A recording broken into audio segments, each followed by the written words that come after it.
Hello, I'm CJ Wellerman. Please don't forget to subscribe to our show. Now let's get into it. 5 years ago, when Israel celebrated its 70th birthday, I outlined in this article reasons why the Zionist state will not survive the next 3 decades. Critics and even Palestinian supporters characterized my forecast as either far-fetched or overly optimistic. But a couple of years later, when several Islamic scholars predicted the end of Israel to be only a year or two away, a survey found that 73% of Palestinians backed their prediction that Israel would collapse in 2022 or thereabouts. Since the early 1990s, scholars have pointed to the current decade for Israel's demise, saying the event could take place anytime within a year or two of 2022 and with 97% certainty. Their forecast is based on an old mathematical calculation system known as Hishab al-Jamal, which has been used by Arabs for thousands of years. Some believe this system can decipher one of the Holy Quran's secrets, foretelling the approximate date of the liberation of Palestine and the end of Israel. You can make of these prophecies what you will, but what's interesting is this, that we are now hearing the same kind of predictions of doom emanating from the mouths of Israeli leaders. Last week, the country's president, Isaac Herzog, said that his country finds itself on the brink of collapse because of actions taken by the most far-right government in Israel's history. We are long past being in a political argument. Rather, we are on the brink of constitutional and social collapse. He also warned of imminent conflict and bloodshed, as Israeli citizens take to the streets to protest against Netanyahu's effort to consolidate power and transform Israel into a tyrannical dictatorship. Netanyahu has done more damage to Israel than any external enemy could ever dream of. His lust for power has torn apart the Zionist state's social and political cohesiveness. But Zionism was always going to eat this country alive, because Zionism is an ethno-nationalist ideology constructed on racism and hate. So when you look at what's happening right now, in Israel and the United States today, you can't help but think that Islamic predictions pointing to Israel's end times are looking ever more prescient. I mean, for starters, Israelis are not only turning against each other, as street-level violence between left-wing and right-wing Israelis reaches unprecedented heights, but also members of the Israeli military are turning against the state. In a letter, some 37 pilots and navigators with an Air Force F-15 squadron said they would skip drills set for this week and instead, quote, devote our time to dialogue and reflection for the sake of democracy and national unity. But before we go on, we urgently need your support to counter injustices in the Muslim world, and we can't continue this effort without your help. So please consider supporting my journalism at patreon.com/CJ Wellerman. Our program is made possible only because of the support we receive from our wonderful patrons. Please join them in helping me bring these stories to a wider audience. Thank you. Now back to our show. Put simply, Israel sits on a powder keg waiting to explode.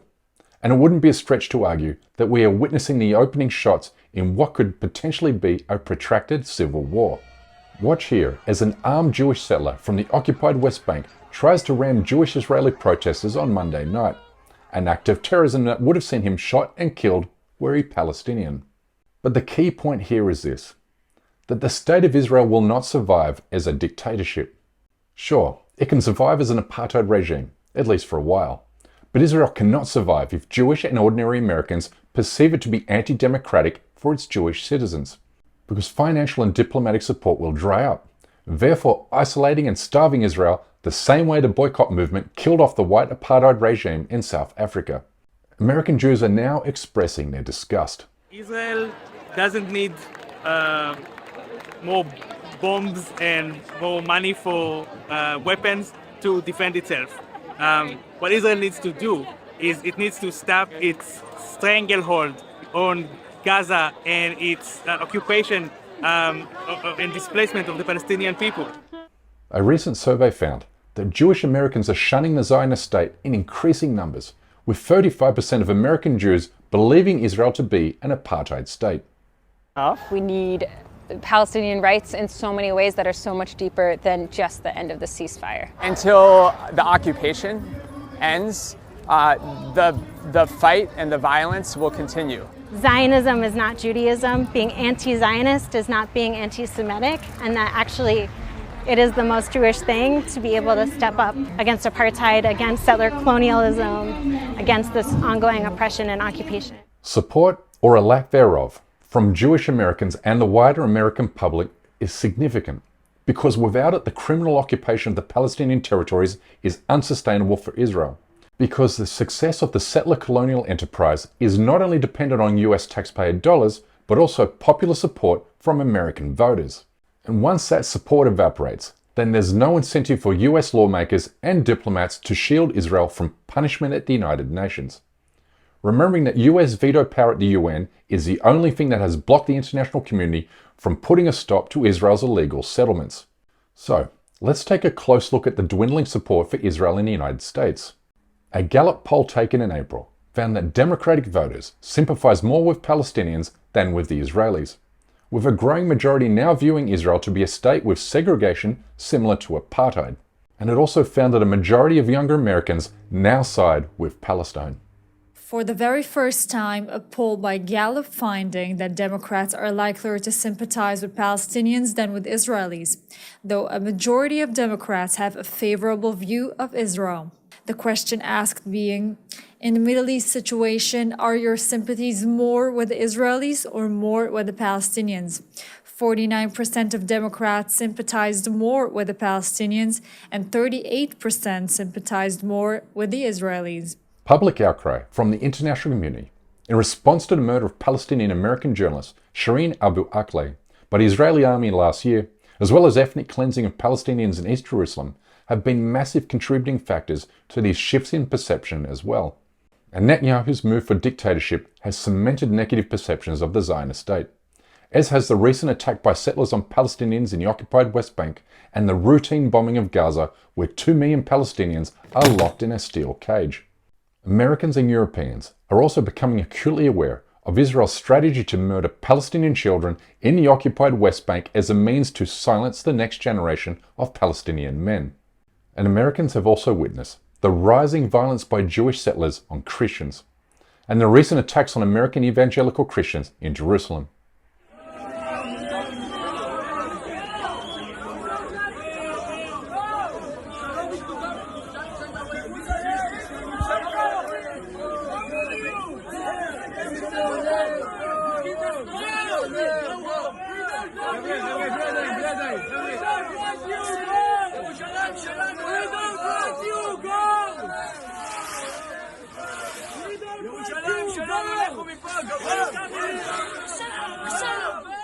Now, as I stated in this article 5 years ago, Israel is only a US election cycle or two away from becoming a wedge issue in American politics.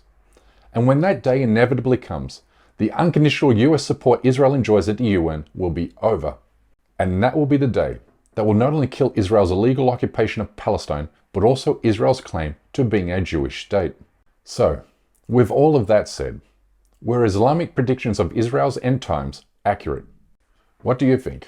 I'll leave that with you to decide. Anyway, that's my time for today. Please don't forget to subscribe to this channel, and we kindly ask you please support our effort to expose and confront injustices in the Muslim world by becoming a member of this show at patreon.com/CJWellerman.